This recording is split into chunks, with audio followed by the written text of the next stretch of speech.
Have you ever wanted to take your kids camping and not sure where to begin? You might think that they might be too young or too old, or feel that this is such a daunting idea. Well, welcome to Two Dads, One Car, where we talk about modern fatherhood. I'm currently in Denver, Colorado, and I'll be interviewing a friend of mine who's really big into the outdoors. He's a bit of a mountain man in my mind, and he has a son who's 2 years old, and he started pretty young with taking him camping and out into the woods. And so we'll be diving into his journey and how he does all of that. And so we'll be picking him up very shortly, and we'll dive into this topic.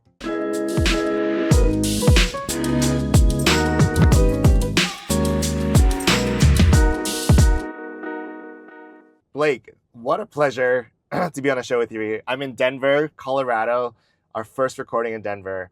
Why don't you give us a snapshot of your family, number of kids, rough ages, and then we'll get it started from there. Okay, yeah. So my family is my wife, me and my and our 2-year-old son, Rowan. Adrian's my wife, and we're both attorneys. We actually both practice at a law firm, and we're both actually litigation attorneys at a law firm. So, you know, it's not that we argue a lot, it's that we just talk about things that we're arguing about at work a lot. And then our 2-year-old son, Rowan, he was born March 23, and he's just like a little precocious, great guy and fun kid to play around. He's got this great attitude, and he just hangs out at home right now with his nanny, and then with us in the mornings and the afternoons and evenings. And then we're looking forward to like sending him to like pre-K next year. So that's going to be the next big step. But we're a nice little family. We like to hang out all the time, and it's really fun. I love it. We're currently driving around Blake's neighborhood. I just drove past the park. Absolutely gorgeous, very homey. It's just a great place to raise kids. First question for you though, like what would you say is like an unspoken truth about parenting or about fatherhood actually specifically? Like something that's not as readily apparent or could use additional light? So the way I've kind of thought about it in the last couple of years is there's two ways to say this, but I think it's largely a positive thing. Yeah. But to say it in one way sounds a little negative, that you're kind of giving up things that you would do for yourself. But I would say the positive thinking on that, which is the way I view it, is more giving yourself to this greater thing. So both are the same kind of thing. It's just stated different directions. But sometimes I feel it in the negative way, where I really want to go mountain biking or I want to go skiing. I mean, that's why I moved to Colorado, to do these really cool mountain, adventures that were, they kind of are my passion, I would say, like my great passion in life. And I don't do that because my son couldn't go into those wild spaces yet, although he will someday. And now I'm more focused on I stay in town. I take him to the park that we just drove by. And I think of that as, giving myself to this greater cause of like his development and growth. And it's so much fun to see. So it's worth it. And I absolutely love it. But, there's that other side of it that is just the reality that I deal with and is okay with. Yeah, I mean, it's good that we dive into those realities because I think it's shared by many people, Blake, right? Because like we used to have all these different other hobbies, so we had to like adjust, right? Reframe. What was that like in the first year for you? The first year, the first year was the hardest year. And it was a lot of just kind of being there with him and doing just having a very different lifestyle from the one I'd had like right up until he was born. It was great. Honestly, I couldn't have imagined a better time to just kind of be there with someone that I really loved so much. But it was also exhausting, very little sleep, just kind of trying to fit in the bare necessities, work, spending time with my wife and spending time with him. I would say the fatigue was definitely there. There was a lot of joy and gratitude, but the first year was tough to settle in. Now we're in more of a rhythm. He's smarter, they're just more developed and more, actualized, and just he can handle things in ways that he couldn't before, where we don't have to constantly be within like arm's reach of him. So it's a lot easier. It's probably a little more predictable, right? I'm guessing. Yeah, we've got a bit. There's always something, but we've got a better routine set up. Me and my wife have a better understanding about who's going to do what. Just who's covering breakfast, who's covering the bath at night, who's covering this, and we coordinate. Actually, we have a lot of help from family here, My dad's here to help. He moved to Denver when my son was born. And then her parents both moved here with her brother when Rowan was born. And so like everyone, it's kind of a village raising Rowan. So they help out every week, most days actually, for at least some amount of time. So how do you, I guess like as like a unit, how do you stay coordinated with all the schedules and timing? Do you have like a chalkboard, you write things down? Do you do like a formalized meeting in the morning? Like how do you navigate it with your household? Yeah. Just curious. Wow, as you're asking that question, I'm thinking, oh, those are all great ideas. I should probably try that. It would probably be a lot easier to coordinate if we were communicating better. We have a lot of texting. We have like a team text message. So everyone's kind of on the same page and sharing pictures, obviously. And then my wife and I talk every day about our plans. And then it's kind of like I've got my team and she's got hers, although we're all the same team. But I'm on point for texting with my family and she's on point for texting with hers to like do the final planning. And then we also have the nanny in the mix. So she's like a huge part of our day to day. So we're always just talking to her. It's also just kind of an understanding. We've got these schedules down. So it's actually kind of a relief to not have to talk about every single moment of every day, to have some certainty. I like having my role, the things that I do every day, because I'm now good at them. I now expect them and I have kind of like woven them into my daily schedule. So it's almost better to not have to communicate and make decisions every day, just to have your set routine, which I think we've got. I love it. I love it.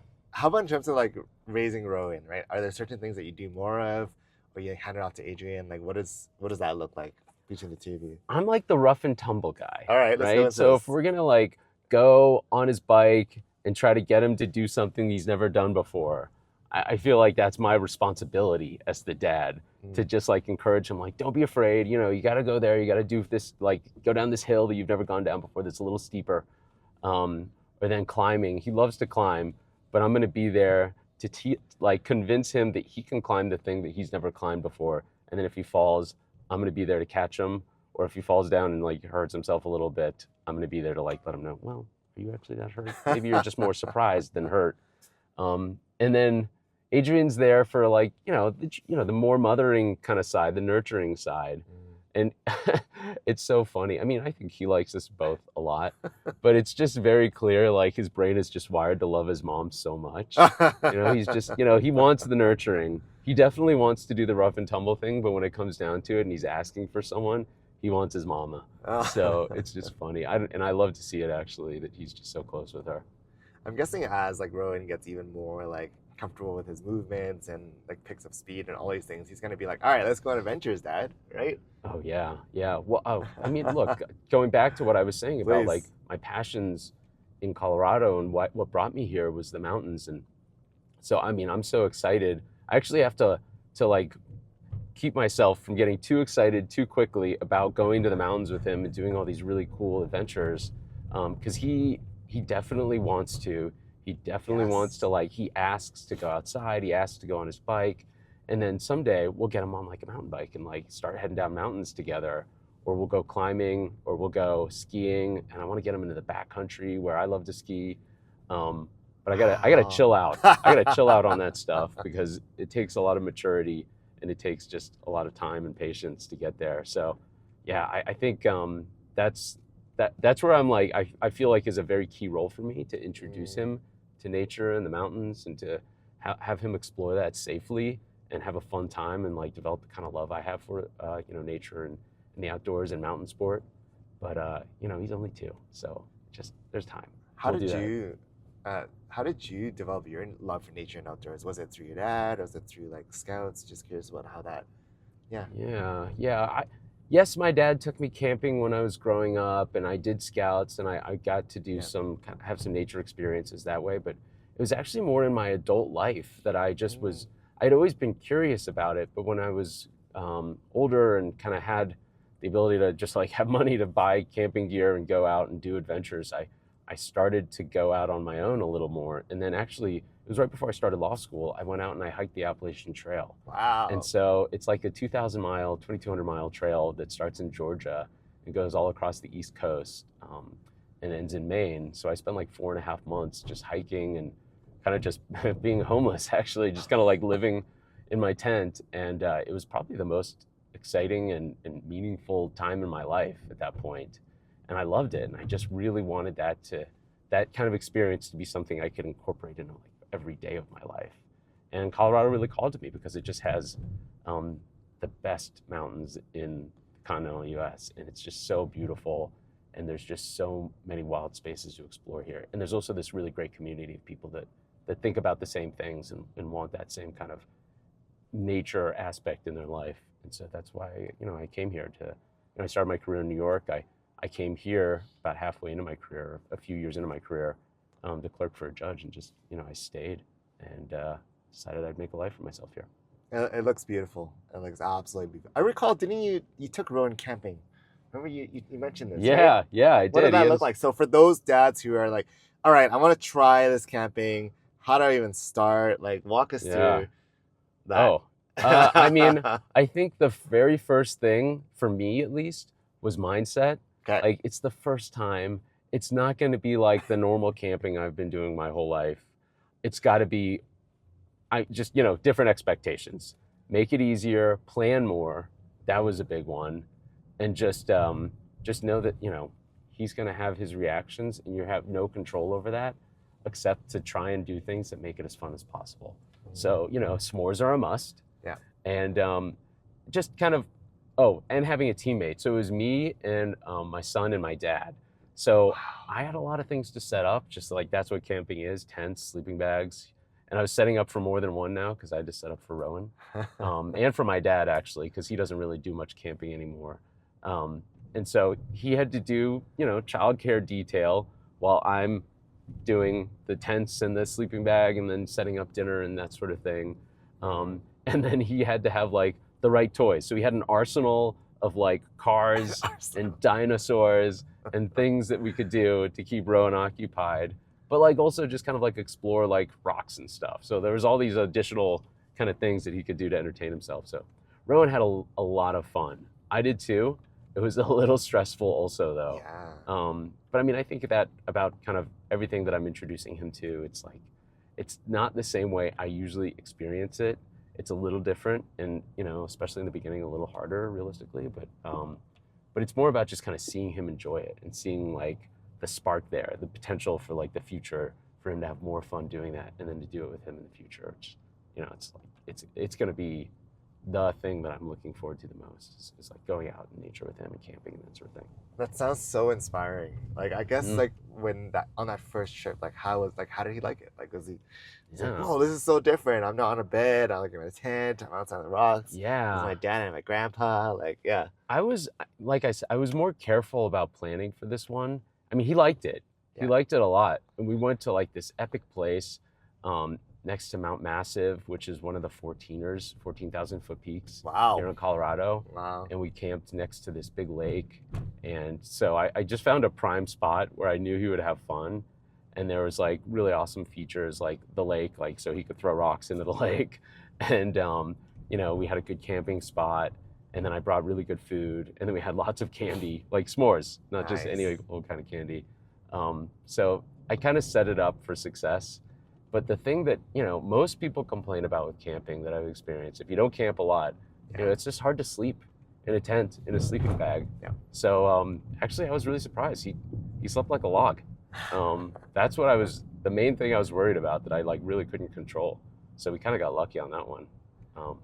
And then we went on a hike the next day. I wore him out, and then he slept all the way back to the house. That sounds amazing. Mm-hmm. Do you have plans to camp again next summer? What's the lineup for you? Oh yeah. I mean, there's so many opportunities to camp in Colorado, and so many people. Now that I think we've kind of like broken him in, got him into like camping mode, and he knows what to expect.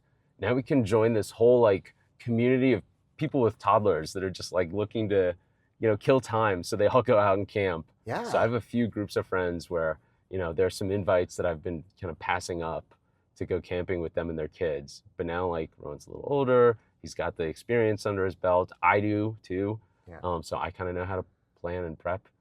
So I think we're going to do a lot more like group camping next year, which I'm really excited about. That's such a nice way to kind of weave and kind of see what the world looks like from your child's eyes, right? When they're like noticing the rocks, like the worms, the bugs, like it's probably different from the day to day. And that's kind of where, you get that, create that sense of adventure, like outdoors, right? Yeah.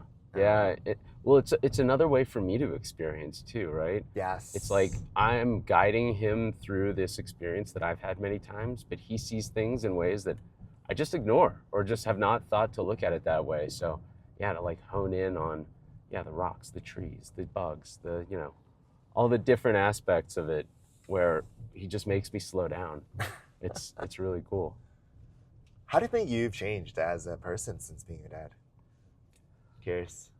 Or like what has been some shifts you think? Yeah. Whether it's whether even things from schedules. I'm sure we talked about schedules a bit, but even like something else like mindset or perspective or traits. Um, yeah, curious. I I think everyone's a little different, but I just Yeah, wanted to know. yeah. I mean, I think it goes like what I was mentioning earlier about like giving yourself to this greater cause. It's really like shifted my ideals as well and goals. Whereas I was, just for most people, probably in our kind of Yeah, tenure in our career or yeah, our age, where a lot of it is just thinking about professional success. I mean, that's still on my radar, but it's driven by my desire to like provide for my family. So like the mm, why of it is just so much clearer for me. And it also leads me in different directions where it's not just about like doing monster years at work to like, promote the things that I'm trying to accomplish professionally. It's about, well, when I do put it down, what are my goals to be doing, in my personal life? What are my goals for like having things with my wife in terms of, like where are we going to live? Um, where are we going to send him to school? Oh, that's a big one. yeah. So like where I wanted to be was always just like as close as I could get to the mountains. Now I'm just thinking about, well, we want a place where we can kind of like walk to school would be nice, and we were going to a good school. Mm, So that was a big like sea change in how I think about where I want to spend my time. It's mm. things that are just more kind of conducive to giving Rowan a better experience in his childhood and his just day-to-day life. Yeah, I remember you mentioned you were exploring potential places, right? And Hmm. I'm sure that's a big consideration, the school district and those things that trying to find that hybrid, right? Because for you, being in nature is such a key part of like your happiness as well too, right? Yeah. And so I think trying to strike that balance, I think it's hard. Well, I just like always thought like there's no way in hell I'm ever gonna live in suburbia. But now I'm thinking like, ooh, that actually sounds pretty nice.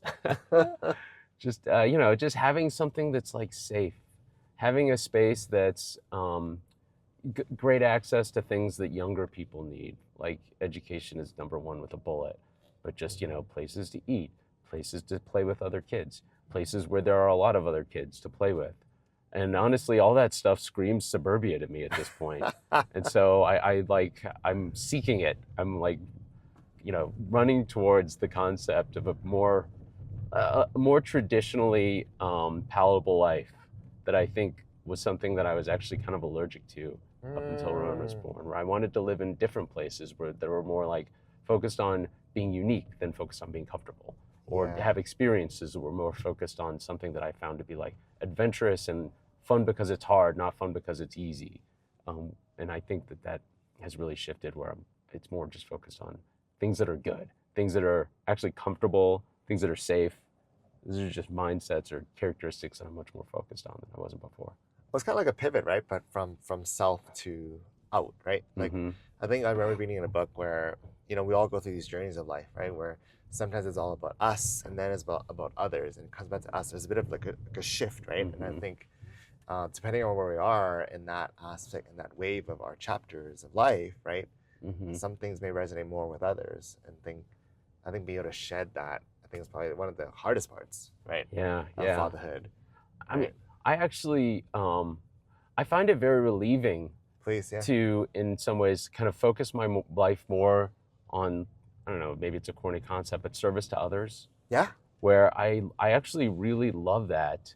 I don't consider myself like a narcissistic person by any stretch of the imagination, or even a selfish or just kind of, I don't really think about how is this good for me, Mm, except to the extent like before we had a kid, I didn't really have any other direction to go. I was mm, really just thinking like, how do I align my goals? And well, I think, well, I like mountains. Yeah, I like skiing, I like biking. All right, let's try to, set up a life that has more of those things that I like. But now it's actually great to have a better palette of like, well, what are my concerns? Like, who am I doing this for and what's my why? Yes. And it's just so much more fun actually thinking about like, well, what's better for Rowan? What's better for my wife? What's better for like our family unit? Now let's try to make some goals with that. And it's more about like doing things for them. It actually is better for me. I think I'm better thinking about others than thinking about like what's best for me, because it just feels more genuine. It feels more like satisfying. That's such a good perspective, right? I really like what you said there, because I agree with that, because it gives you a different shift, right? It's less about what about me, but like how about like what's for Rowan, for the family, and that gives you much more anchoring, I feel, right? That maybe we might have missed before. And you know, I think just touching on my comment before too, in that, you know, Blake, you've been very involved in community. I remember you were the president of the Asian Bar Association here in Colorado, right? And you give back, and you know, you and I are here as part of a bigger conference, whether it's like mentorship, whether it's like sharing our knowledge, whether it's just cultivating a broader sense. So you already have that, right? And now it's like, okay, now I've done that. Now what does it look like in terms of my family unit and making those decisions? Yeah, right? yeah. Well, I see there's like a parallel there between the things that I try to do for my community and even for, you know, the clients that I work with in my job as an attorney. And then now as, you know, a father and a husband, it kind of like goes back to, you know, a word of, you know, service and doing for others and trying to build a world or a community or, you know, whatever it is, or a family unit that's better than, you know, before I touched it. And I really actually love having those external motivations and doing things like that. Yeah, I mean, I love Colorado. I really love being integrated into my community. I want Rowan to be part of that community. So like kind of doing things with, you know, the Colorado Bar Association community service, kind of building community within that group of folks. I think it's all kind of a similar goal. And that's a wrap. Blake, thank you so much for joining us on Two Dads, One Car. Man, the two takeaways that came out from our conversation. The first one is really the power of nature. I love how Blake shared about bringing his son out into the woods at a young age just to get exposure to the outdoors, exposure to dirt, to rocks, to being in nature. That is such a great story, and I'm so glad you shared your process and also reminding us that the first trip is going to be a little harder than the usual trips, but part of that, knowing that ahead of time, going to that adventure, it's inspiring. And the second one was hearing about Blake's shift in terms of his mindset, whether it was before kids and now after kids, and using, you know, his career decisions, his day-to-day, how do I create a better future for my kids, to my family, and beyond. And so very inspiring. Those are my two biggest takeaways from our conversation. And Blake, I love chatting with you. Thanks for inviting us to your town of Denver, Colorado. And for those who are listening, thank you so much for following along. Follow us on Spotify, on Apple Podcasts, on YouTube. Give us a subscribe and share this link with other friends who might find benefit in our conversation. And with that, again, my name is Steven. It's so great to have you on this Two Dads, One Car journey. And we'll chat again very soon. Cheers.